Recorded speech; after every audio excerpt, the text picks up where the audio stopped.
Boyfriend lakh lakh টাকার gift দেবে তাহলেই না ভ্যালেন্টাইন্স ডে সেলিব্রেট করে মজা আছে, নইলে ওই একটা গোলাপ নিয়ে চলে আসবে, সেরকম দিনকাল কিন্তু এখন আর নেই।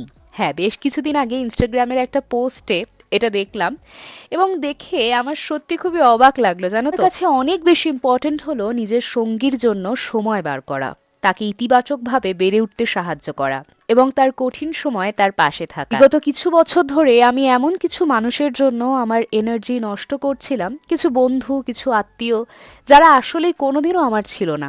সামনে হয়তো আমার সঙ্গে হাসতো, কথা বলতো, জানো তো, কিন্তু আমার পেছনে আমার সমালোচনা করতো।